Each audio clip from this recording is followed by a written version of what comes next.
देखो क्या, विचारक, विश्वास और इमारतें। चैप्टर का नाम क्या है? विचारक, विश्वास और इमारतें। इसमें हम लोग पढ़ रहे थे क्या? वैदिक काल। वैदिक काल को दो भागों में बांटा गया है, ऋग वैदिक काल और उत्तर वैदिक काल। तो ऋग वैदिक काल तो समाप्त हो गया था, चल रहा है क्या? उत्तर वैदिक काल। उत्तर वैदिक काल में देखो, उत्तर वैदिक काल में इंद्र के स्थान पर, किसके स्थान पर? इंद्र के स्थान पर प्रजापति सर्वाधिक प्रिय देवता हो गए थे। इंद्र के स्थान पर कौन सर्वाधिक प्रिय देवता हो गए? प्रजापति। ये उत्तर वैदिक काल में सर्वाधिक प्रिय देवता कौन हो गए? प्रजापति। और ऋग वैदिक काल में सर्वाधिक प्रिय देवता इंद्र। ऋग वैदिक काल में सर्वाधिक प्रिय देवता इंद्र। अब उत्तर वैदिक काल में इंद्र के जगह सर्वाधिक प्रिय कौन हो गए? प्रजापति। कौन? प्रजापति। उसके बाद देखो, कल बताए थे कि विष्णु के यानी तीन वामनावतार के तीन पगों के आख्यान का प्राचीनतम स्रोत क्या है? ऋग्वेद है। बताए थे पिछले क्लास में। अब ध्यान दो, ये जो आख्यान मिलता है विष्णु के तीन पगों यानी वामनावतार के तीन पगों की कल्पना का विकास उत्तर वैदिक काल में हुआ। किस काल में हुआ? पूछ दिया जाए कि वामनावतार के तीन पगों के कल्पना का स्रोत कौन सा वेद है? तो ऋग्वेद। लेकिन विकास कब हुआ, किस काल में हुआ? तो उत्तर वैदिक काल में। किस काल में? उत्तर वैदिक काल में ही हुआ। उत्तर वैदिक काल में राजा के राज्याभिषेक के समय राजसूय यज्ञ का अनुष्ठान किया जाता था। ध्यान दो, जब राजा बनता था, उसका राज्याभिषेक होता था, तो उस समय जो है कौन सा यज्ञ किया जाता था? राजसूय यज्ञ किया जाता था। उसके बाद देखो उत्तर वैदिक काल। उत्तर वैदिक काल में वर्ण व्यवसाय की बजाय जैसे कि लोग जो व्यवसाय बिजनेस करते थे तो जिसका मन जो करता था, लेकिन उत्तर वैदिक काल में क्या हुआ? जन्म के आधार पर, किसके आधार पर? जन्म के आधार पर निर्धारित होने लगे। यानी जन्म के आधार पर कार्य निर्धारित, व्यवसाय निर्धारित होने लगा। मतलब जिसके पिताजी जो करते हैं उसका बच्चा जो जन्म लेगा वही काम करेगा। तो बताओ ये सही है? सही नहीं है। बच्चा का मन नहीं लगेगा काम करने में, वो काम में निपुण नहीं हो पाएगा, तो फिर जो तो भूखे मर जाएगा ना। तो ये उत्तर वैदिक काल में क्या हुआ? जन्म के आधार पर कार्य निर्धारित होने लगे। किसके आधार पर? जन्म के आधार पर। अब ध्यान दो, उत्तर वैदिक काल में हल को सीरा कहा जाता था। उत्तर वैदिक काल में हल को क्या कहा जाता था? सीरा। और हल रेखा को सीता कहा जाता था। हल रेखा को सीता। जैसे खेत जोताता था ना, तो हल से जो सीरा निकलता था, सिराव जिसको कहते हैं, उसको सीता कहा जाता था। और हल को क्या कहा जाता था? सीरा कहा जाता था। उत्तर वैदिक काल में निष्क और शतमान मुद्रा की इकाई थी। मुद्रा क्या थी? तो निष्क और शतमान थी। निष्क और शतमान थी। सिक्कों का प्रचलन इस समय नहीं था। सिक्कों का प्रचलन नहीं था, सिक्का नहीं चलता था। उत्तर वैदिक काल में पहली बार पक्की ईंटों का प्रयोग कौशाम्बी नगर में किया गया था। कौशाम्बी नगर में किया गया था। अच्छा बताओ, 16 महाजनपद पढ़े हो? 16 महाजनपद में ये जो कौशाम्बी है, किस जनपद की जो है राजधानी थी? कौशाम्बी किसकी राजधानी थी? 16 महाजनपद पढ़े हो? 16 महाजनपद की जानकारी हमें किससे मिलती है? बताओ, पढ़ चुके हो ना?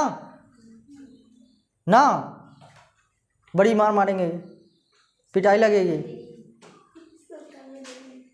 हाँ, तो देखो कौशाम्बी जो है 16 महाजनपद की जानकारी हमें बौद्ध धर्म के अंगुत्तर निकाय से मिलती है। किससे?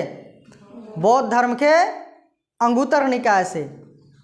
और ये जो है कौशाम्बी वत्स की राजधानी थी। किसकी? वत्स की राजधानी कौशाम्बी थी। वत्स की राजधानी कौशाम्बी थी। और पहली बार उत्तर वैदिक काल में ही कौशाम्बी नगर में पक्की ईंटों का प्रयोग किया गया था, पहली बार। उसके बाद देखो गोत्र नामक संस्था का जन्म उत्तर वैदिक काल में हुआ। किस काल में? गोत्र नामक संस्था का जन्म किस काल में हुआ? उत्तर वैदिक काल में ही गोत्र नामक संस्था का जन्म हुआ था।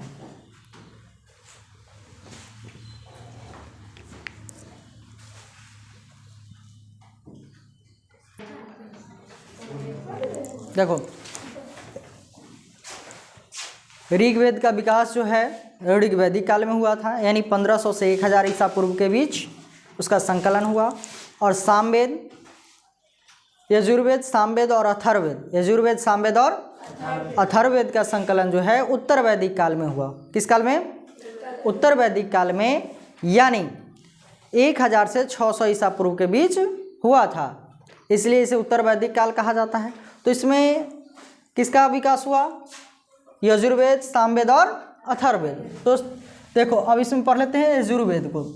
तो सस्वर पाठ के लिए मंत्रों तथा बलि के समय अनुपालन के लिए नियमों का संकलन यजुर्वेद कहलाता है। सस्वर पाठ पूजा पाठ के समय जो मंत्र पढ़ा जाता है, बलि के समय जो नियम अनुपालन किया जाता है, नियम बढ़ता जाता है, उसका संकलन किस में मिलता है? इन सभी का नियम किस में मिलता है?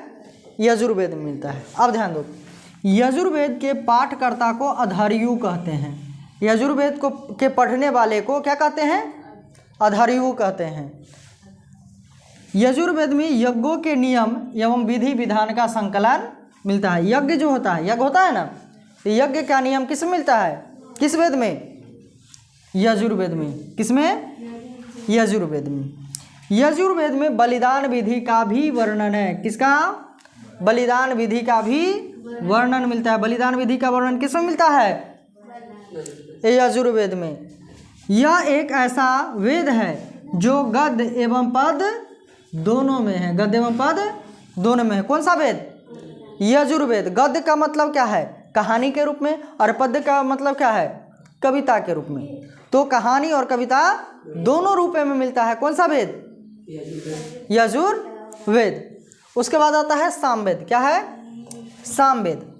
अब साम का शाब्दिक अर्थ, साम का शाब्दिक अर्थ गान होता है, यानी गाना। साम का शाब्दिक अर्थ क्या है? गान। सामवेद में मुख्यतः यज्ञों के अवसर पर गाए जाने वाले मंत्रों का संकलन है। यज्ञ के समय गाए जाने वाले मंत्र का संकलन किस वेद में? सामवेद में।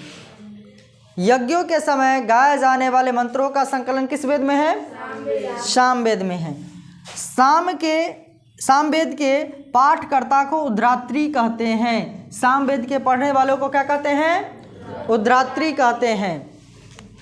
अब ध्यान दो, सामवेद का संकलन ऋग्वेद पर आधारित है। सामवेद किस वेद पर आधारित है? सामवेद ऋग्वेद पर आधारित है। किस वेद पर? ऋग्वेद पर आधारित है। और सामवेद में जो है, सामवेद में 1810 सूक्त हैं। 1810 सूक्त हैं। कितने सूक्त हैं? सामवेद में कितने सूक्त? 1810। सामवेद में कितने सूक्त? 1810 है, जो प्रायः 1810 जो ये है, ये प्रायः जो है ऋग्वेद से लिया गया है। किसे? ऋग्वेद से लिया गया है। अच्छा बताओ, ऋग्वेद में कितने सूक्त हैं? अब सामवेद में तो 1810 है, लेकिन ऋग्वेद में कितने सूक्त हैं? पिछले क्लास में बताए थे। ऋग्वेद में सूक्तों की संख्या 1028। देखो है 1028 है। और ऋचा है 10,462। कभी कभी देगा 10,500। बताए थे। अब ध्यान दो, सामवेद को भारतीय संगीत का जनक कहा जाता है। भारतीय संगीत का जनक कहा जाता है। पूछेगा कि भारतीय संगीत का जनक किस वेद को कहा जाता है? सामवेद को, क्योंकि साम का अर्थ ही क्या होता है? गाना। तो भारतीय संगीत का जनक सामवेद। सामवेद में कितने सूक्त? 1028। तो तुम्हारा यजुर्वेद और सामवेद समाप्त हुआ। नेक्स्ट क्लास में पढ़ेंगे अथर्ववेद से। किसको? अथर्ववेद।